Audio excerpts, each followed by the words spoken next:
yes, I love real estate investing. I love a good spreadsheet. I love shopping for properties, but real estate is not my why. My why is freedom. Hey there, I'm Goli Kalkaran, and this is Lessons from a Quitter, where we believe that it's never too late to start over. No matter how much time or money you've spent getting to where you are, if ultimately you are not happy, then it's time to get out. If you're feeling stuck and you feel like there's gotta be more, there's gotta be a way to feel fulfilled and excited about what you do, then this is the podcast for you. Each week, I will sit down with an inspiring guest who quit their professional career in order to forge their own path and create a life that they love. Hi guys, welcome back to another episode. Thank you for joining me. I'm really excited to dive into another great episode with Ali Boone today, but a few housekeeping matters. I don't know if you guys listened to last week's episode. If you didn't, you should. It was a really good one with Dr. Aziz Ghazipura. He talked a lot about like how to stop being nice and how to live more authentically, true to ourselves and what we want. But at the end of the episode, we talked about this thing that he does in his seminars and he teaches his clients called Embarrassment Inoculation. He has a YouTube video called Street Shenanigans, if you want to Google it and find him. And it's basically like you try to do things that, we all consider quote unquote embarrassing, but they're mild things in order to get over this fear of what other people think and how we look and all this stuff that holds us back. I've also seen people do something similar called Rejection Therapy, where you basically try to get rejected. You go out and you ask for things where you'll know, like they're going to say no, like you go to a pizza place and you ask for a free slice of pizza or whatever. And it's really just to kind of show you that you're not going to die. Nobody cares. Like people move on. And even if you get embarrassed, it's a split second. And Dr. Aziz talked about how this is kind of a transferable skill, right? Once you work this muscle up, then when you're doing something else, like wanting to put yourself out there with a new business or a blog, Instagram, whatever, you're more comfortable because you don't have this like debilitating fear. And I really suffer from that. I really care way too much what random people that I don't know and will never know care about me or think about me, And I want to try something like this, which already makes my skin crawl and like makes me so nervous, but I feel like I need to do this. So if you guys have any like ideas, if you know of any of these challenges, if you guys have heard of it, because I've only heard of Dr. Aziz's and this rejection therapy TED Talk that I saw, but I'm thinking like, does anyone know of like a list of things you can do? Do you guys have suggestions for what I should do? Let me know. You can either DM me on Instagram at Lessons from a Quitter or shoot me an email. It's Goli@lessonsfromaquitter.com and let me know. And in addition to that, I was also going to say, I've received a couple questions, like people have questions about their own jump, what they should do, how they should deal with a certain situation. I've been toying with the idea of answering some questions on the show, maybe before or after an episode. If you have a question, it could be anonymous. I won't read your name off, but go ahead and email me that too. I'd love to know what you guys are thinking, what you're struggling with, and maybe we can address it either with a guest or, I can talk about it on the show. So you can email me again at Goli@lessonsfromaquitter. And now on to the show today. I'm so excited to have Ali Boone. Ali is a lifestyle entrepreneur, real estate investor, author, and speaker. She has literally defined non-conformity when it comes to her career. Ali left her corporate 9-to-5 job as an aerospace engineer despite the dream job status that it came with, to follow her passion for being her own boss and creating true lifestyle design. She went from being on food stamps in her first year of entrepreneurship to facilitating over $18 million in real estate transactions in her first 5 years of business. In addition to running her real estate investment company, Hipster Investments, she's a pilot and teaches flying and can often be found snowboarding, hiking, and volunteering in California prisons. Her ultimate goal is to one day challenge Tim Ferriss to a lifestyle design duel. I would love to see that. She's got a great story, and I think she really encompasses what a lot of the themes that we've talked about on this show before, like how do you figure out what to do next when you don't like your job but don't know what the next step is. Her journey is a really interesting one. So without further ado, let's talk to Ali. Hi, Ali. Thank you so much for joining me today. Thanks for having me. I'm excited to be here. Yeah, I'm excited to have you and learn all about your journey. Typically, we kind of start, back in the days of your traditional career. So why don't you tell us what led you into aerospace engineering? Well, so see what happened was I really didn't grow up knowing what I wanted to do. The only hunch that I had was potentially being a pilot because my dad was a pilot. And it just kind of always seemed like it might be something. So I went to college for a couple of years and partied like crazy, having no focus or what I was doing. And after that, I had decided that I would become a pilot. So I transferred colleges to one that had a professional pilot degree. And it took me getting there to realize that getting a degree in professional pilot might be kind of dumb, because if I ever decide not to be a professional pilot, it seemed a little limiting. And the reality of flying was college isn't required for that. So I kind of thought about it. I was like, well, I feel like I need a little bit more versatile degree. And I had decided that pilots don't make enough starting out. And I wanted to make more money and I didn't want to travel. So I thought, well, there's the engineering route. They pay a lot of money and it's got to be the same thing, right? Yeah. Little did I find out. So I did my flight ratings outside of college. I got an engineering technology bachelor's. And then to get an engineering job, most companies needed an accredited engineering degree, and the school didn't have that. So I went and got my master's degree in aerospace engineering. And I wasn't thinking that hard. There was a pretty strong clue at that point that maybe I wouldn't like it. But I just kind of kept following the path that, most of us grow up with of go to school, get your grades, get a good job, get a secure job. And it seemed like I was on a path to succeed with that kind of lifestyle. So I did it. So a master's degree and about 5 years in the industry later, I figured out that engineering has nothing to do with flying at all. I was like, wow, I just officially tortured myself. But yeah, that's how I got to engineering. It really stemmed out of wanting to be a pilot. And I am a pilot, but I've never worked at it as a full-time thing. And, like I said, the travel and pay and all that kind of stuff. But engineering seemed like the logical, smart. Okay. So once you get the master's and you're working as an aerospace engineer, once you've connected that it's not the same as being a pilot, like when do you start thinking like, I don't want to do this? Like I have to figure something else out. Well, it might have been a little sooner than you would guess. So I did the master's degree. I already had a couple of suspicions, but then while I was doing that master's, my job was flight instructing. So my office was essentially the sky. Like I actually wasn't working in the labs at school or anything. I was off teaching flying. And so that was kind of my world. It was a little adventurous, bright blue skies, something different every day. And I'll never forget the first day that I walked into my new big girl engineering corporate job. I walked down an underground tunnel. I swear it was probably a mile long. I'm in business casual clothes that are just hideous and I feel miserable in. And then I walk up 3 flights of stairs. I'm already like panting at this point because I was like, wow, this is like what? No golf carts? Like what? Is this going to be every day?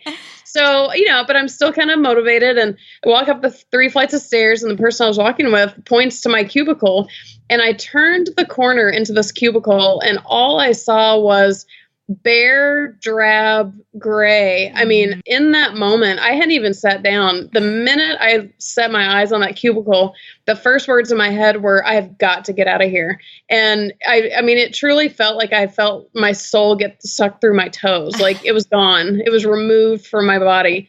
And from that minute on, that never changed. And in hindsight about it, as a kid, I've always been very independent, not a huge fan of people telling me what to do. I definitely don't do structure well. I don't do being in a box. And I think it all kind of hit my system in that moment of I had just entered into working for somebody in a box after walking underground for a mile. And, it just all right then. And so I stuck with the job for a little while. One of my things was I knew I needed to get out of corporate, but I didn't know how. And so I started exploring, started researching, but I also wanted to make an effort because I did just get this master's degree, spent the money, spent the time, spent the effort. And, I didn't want to rule it out too soon. But 5 years of trying different positions, and I really got to do the coolest of the cool in that space. I ended up in top secret flight tests, and I got to go play outside more and all sorts of cool stuff. But my soul never came back to me the whole time. So, I mean, it was literally from the first millisecond. I don't know if that usually happens to people that fast. No, that's incredible. I'm sure that it happens to people. I'm sure a lot of people kind of suppress that though, because it's like, like you said, you spent the time and the energy getting there, and now you're here, and it's like, well, maybe, I should give it a shot. And that, clearly you did for 5 years. But I think that it's obviously telling that you knew from that first instant. And so when you're saying that you started trying to figure out what you want to do, what you were exploring, like, what did that look like for you? Like, how were you kind of going about figuring out what you would be doing next? Well, so my question to myself was, how does one get out of corporate? And in that moment, I knew I really didn't have a particular service or skill that I could offer somebody. I was pretty smart. I could do a lot of stuff. I could teach flying, but I never wanted to be relying on the income from flying, because I don't want to start resenting it, quite frankly. That's my fun side thing. And even so, as a flight instructor, that would go back to that whole idea of just becoming a pilot. And I didn't want any part of that. So I didn't know. So I started reading books. And one of the very first books that really planted the seed for me was Rich Dad, Poor Dad by Robert Kiyosaki, because he really broke down money for starters, but also in his cash flow quadrant, he talks about the difference between being an employee, starting your own business that you're working in, or having your own business that you work on, and being an investor. And that really kind of planted the seed of what I needed to explore. And so I just kept reading books. I'm a hard copy book person. I'm not a big internet resource person. And I just read, I don't even know how many of his books. And I just kept reading. Eventually I started doing kind of weekend seminars. And my conclusion was that either I was going to have to start a business or do something in real estate investing. Like, those seemed across the board to be the two things that could get somebody out of working for somebody. And for a long time, I explored both of those. And I was like, well, something's got to stick. Something's got to stick. I'll find something. And I woke up one day and I was like, wait a minute. I am learning too little about a lot. I'm learning too many things, like different options, because I'm not diving deep into any one option. So I was like, okay, I have to pick. And so I said, I'm going to start a business. And I was like, okay, I've got that part decided, because I thought, I don't have capital for real estate and I don't really want to flip houses. So I decided to start a business. And the rest of the long story short, when I made that decision, I still didn't know what business it was going to be. I just thought I'd start figuring it out.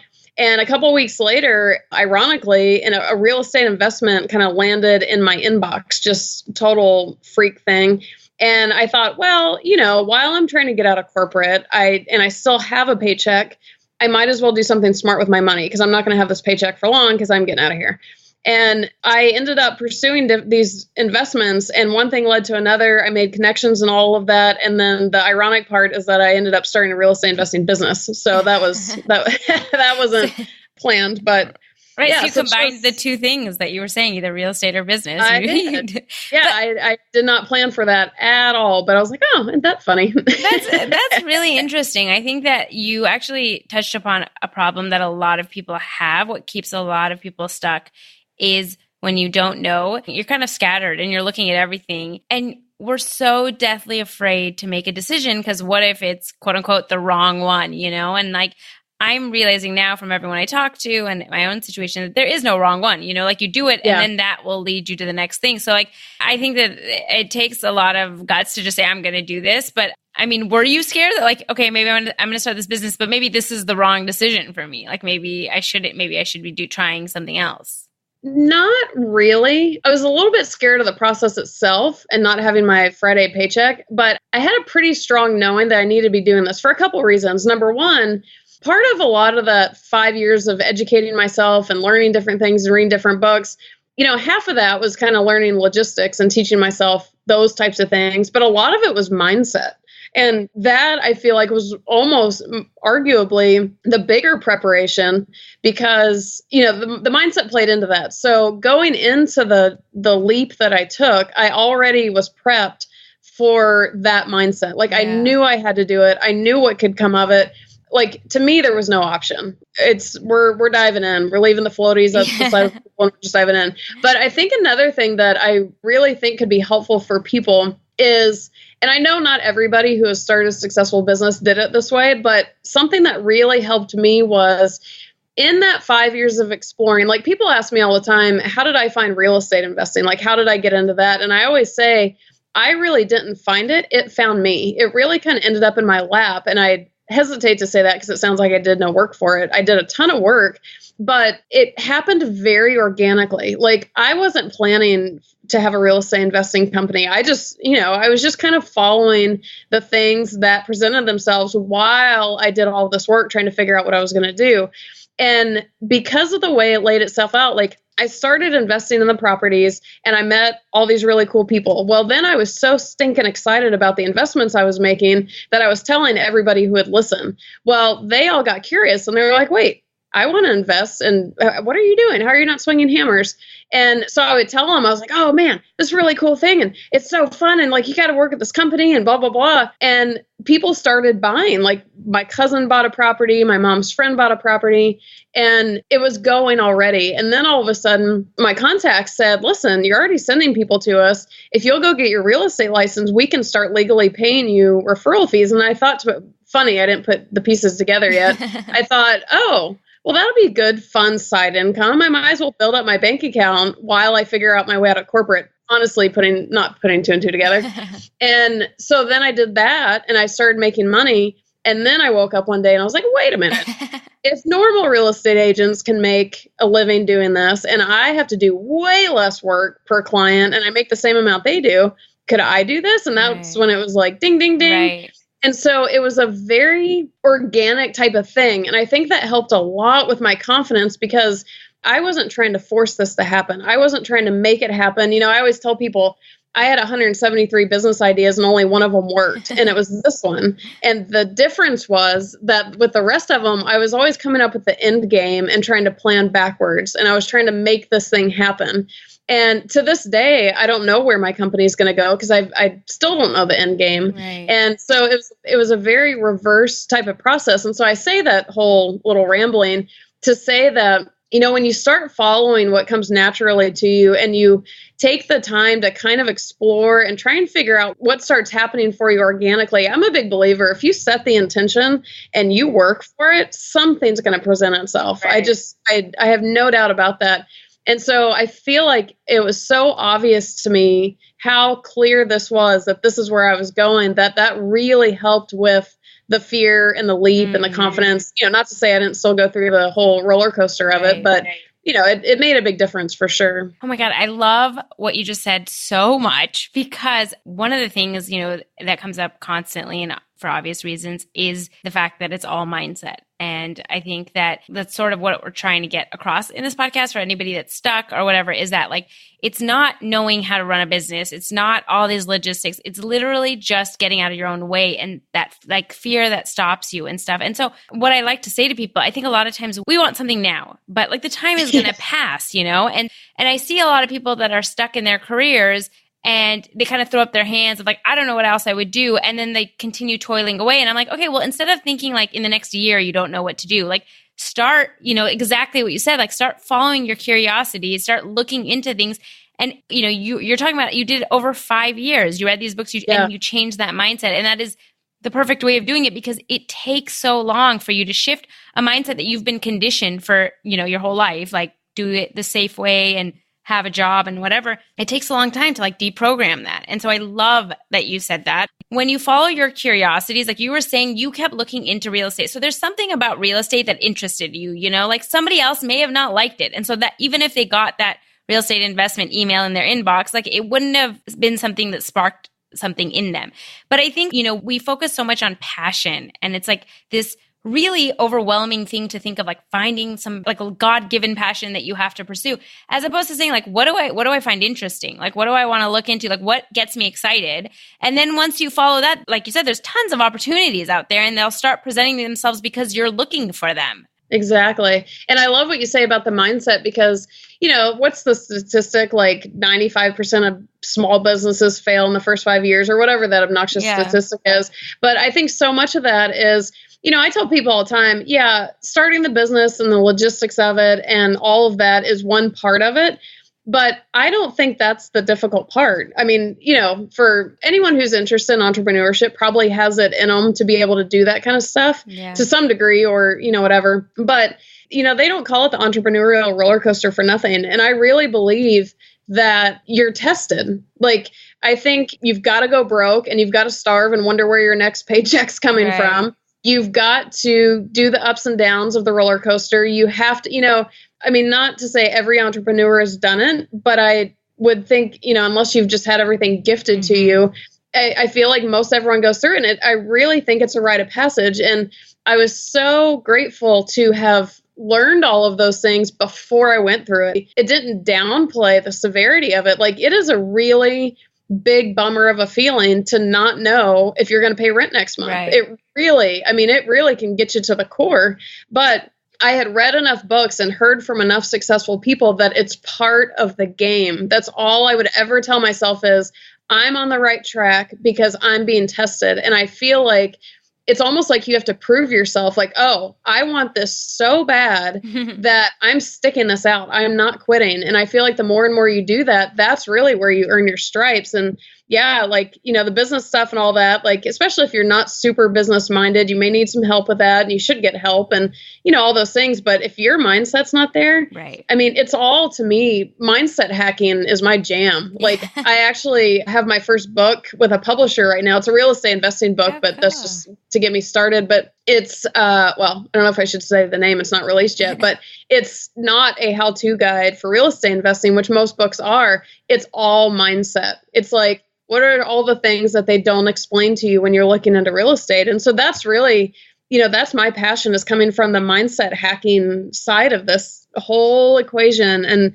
I love that you emphasize that, because without that, you got nothing. Yeah, no, I'm with you right there. I think that I'm realizing it, and I always knew it was important. And as I go through this journey myself, it's just the most important thing. I think that, like, literally, if you can learn to control your thoughts, I mean, you've already won. And so I completely agree. So explain what this real estate investment, you're basically a middleman between people that want to buy rental properties and people that are selling rental properties, or what is your role in your business? Wow, I've never really had anyone guess accurately what I do. I'm like, hey, that's cool.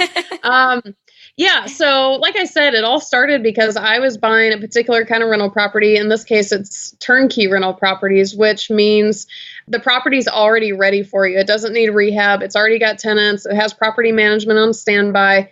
And the properties that I work with come from turnkey companies. So these companies go out and they find distressed inventory. They do the rehab for you. They place tenants. They basically do all the heavy lifting for you. And the advantage to this is, well, first of all, they do all the heavy lifting for those of us who don't care to swing a hammer or ever talk to a tenant. Right. But you can also buy non-locally to where you live. You're in California just like I am. You know as good as I do that if you buy a property here, you're going to be negative cash flow every month. No way around. But in places like Chicago and St. Louis, that's not the case. So it really opens up the doors for newer folks, more fearful folks, a lot of people who may not have otherwise gotten interested in investing, the ability to actually own property. And so I started buying these, and now there's a lot of turnkey companies out there. And quite frankly, they have all offered me referral fees, and some of them much higher than the fees I actually get. But I call my company a boutique referral company because I won't send you to somebody that I haven't personally worked through or somehow trust so much that I'd send my mother there. So, I've turned down a lot of opportunities there just to keep it, that's a big key for me. And so we're primarily a matchmaker, but what's also come of it that's been really cool over the years, well, sometimes, is we end up being kind of an emotional support animal for people. We do attract newer investors. It is a little bit of a scary process. You are about to put a good bit of money down. So we'll help you through the buying process. And then once you own the property, if you have any challenges that come up, you're welcome to reach out to us. We're happy to help. And there's no fee to the buyers for any of this. We get paid on the other side. Yeah, so it's a free service. But more importantly for me, is that real estate investing has always been a little bit of an intimidating, kind of stuffy industry. Like, quite frankly, it's an industry that does not require customer service. It's a hard-hitting thing. It's about the numbers. Mm-hmm. It's fast-moving. There are a lot of personalities in this, and it's not like a corporate job. You're not getting like diversity training. It's it's pretty rugged. And so my goal and my intention from day one was really to just be a friendly face. And I'm such a bad salesperson. Like, if you come to me and tell me what you're looking for and whatever, I'll be the first to tell you not to buy what I sell. Like, I'm that kind of person, and that's important to me because I want people to be able to rely on somebody in this otherwise crazy industry. And so that's kind of where we are today. And it's been really cool. And I love meeting everybody. And it's fun. That's awesome. And so how long have you been doing this business now? The company actually formed in August of 2012. So I think we're about at this, let's see, is that 6.5 years? And I probably started it technically about exactly 7 years ago. Because like I said, I started it before I really started it. Yeah. So like the 6 to 7 year range. That's amazing. And I mean, has there been a time in that journey where we talked about kind of the lows and the highs of entrepreneurship, and that's normal, but was there a time that you ever felt like it wasn't working out, or you had to go back to engineering, or, has it been kind of like you knew you'd make it? Somewhere in between of those. So the very first year I was broke as a skunk. I mean, I always told everyone I'd never been more broke in my life, but I'd also never been happier. And my mom at one point, when I was talking about not eating, or God only knows what I was saying, she said, well, would you consider going back to your high paid corporate Friday paycheck? Seems obvious. Yeah. And the first words out of my mouth were, I will sooner be homeless on Venice Beach before I ever go back to a 9-to-5 job. And it's not that I always knew for certain that it was going to work, but a lot of people have asked me what my why is. And yes, I love real estate investing. I love a good spreadsheet. I love shopping for properties, but real estate is not my why. My why is freedom. And like tomorrow, for example, I don't have anything on my schedule until 3 p.m. and I will absolutely be sleeping in. And I have been excited just thinking about that for the last 2 hours.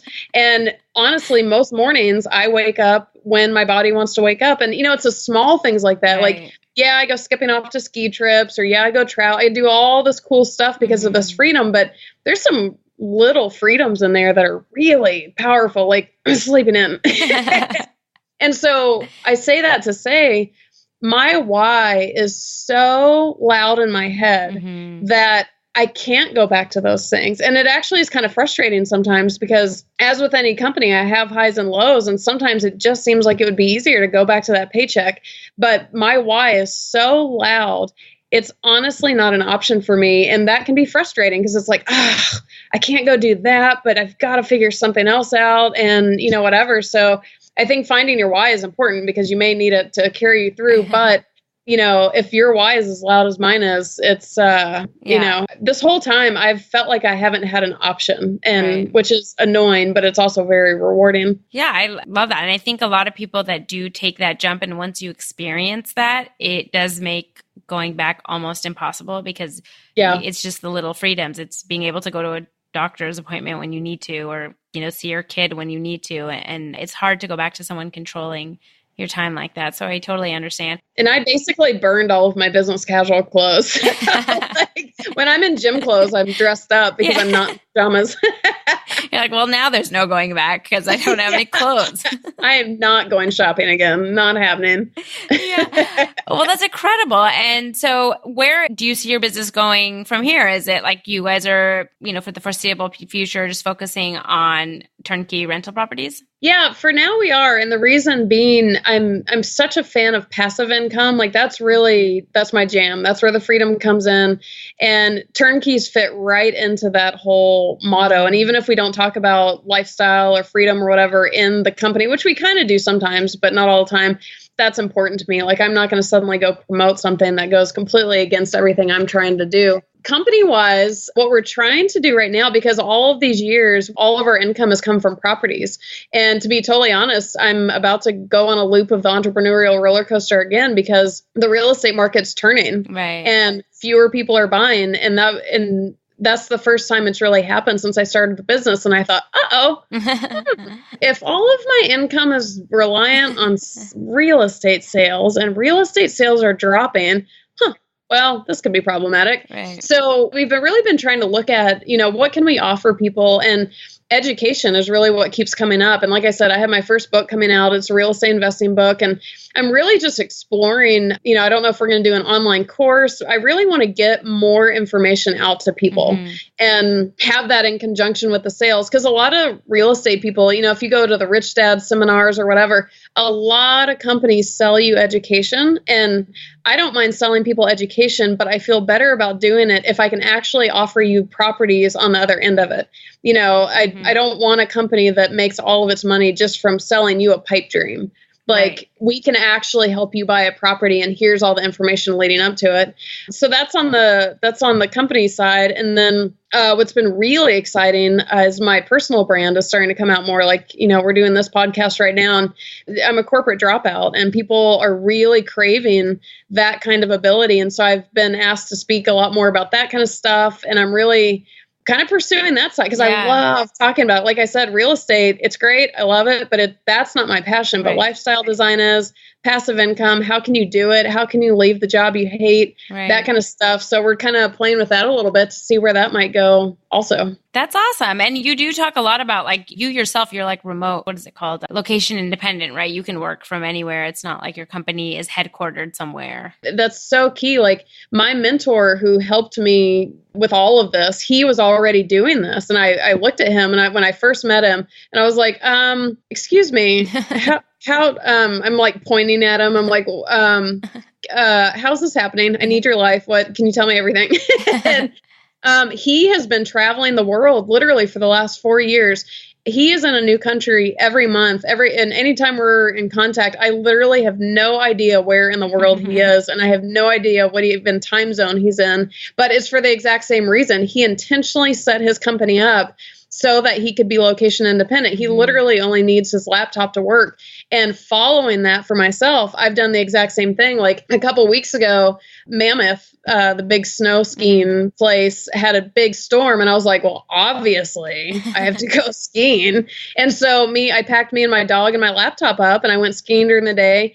And from my little log cabin in Mammoth, I worked at night. And I grew up in Georgia and they are now in California, but when they were back in Georgia, I could go hang with my parents for a couple of weeks as I could work. I can literally be at a friend's house down the street. I can go travel. I could travel the world if I wanted to. And that ability is absolutely game changing. I mean, even if you're not that adventurous, to just not have to go into an office is mind blowing. No, absolutely. And I think it's just picking up steam. I think a lot of people are realizing that they can do that now, and all the remote working spaces and all that stuff is just showing people that you don't have to kind of be tied down to this 9-to-5 cubicle life. Well, this is incredible, Ali. Thank you so much. If people want to reach out and maybe learn more about what you do on the investing side, or even just reach out for questions, where is the best place for them to find you? Honestly, you can just email me directly and don't hesitate to do that. You will get a response. I love meeting new people. You can email me at Ali, A-L-I,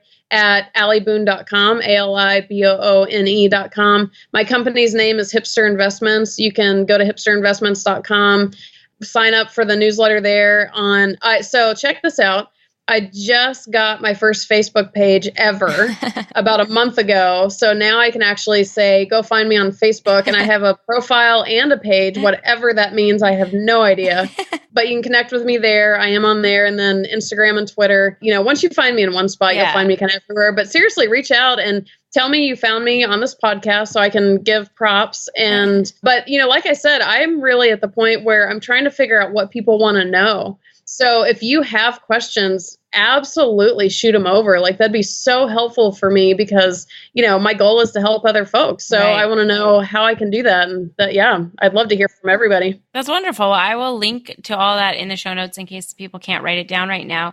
And you heard her. Reach out and ask your questions. And that's an awesome resource to have. And I think that's something, again, that like most people don't take advantage of. And I've learned through this podcast that so many people are really just genuinely kind and willing to help. And we don't use that. And so if you have questions, definitely reach out. Yeah. Thank you, Ali. I really appreciate you being on the show. Well, thanks for having me. I love the topics of conversation. That was awesome. And I hope it helps people listening. I'm sure it will. Have a good night. Thank you so much for listening. I can't tell you how much it means to me. If you liked the podcast, please rate and review us on iTunes. It'll help other people find the show. If you want to connect or reach out, follow along on Instagram and Facebook at Lessons from a Quitter. and on Twitter at Quitter Podcast. I would love to hear from you guys, and I'll see you on the next episode.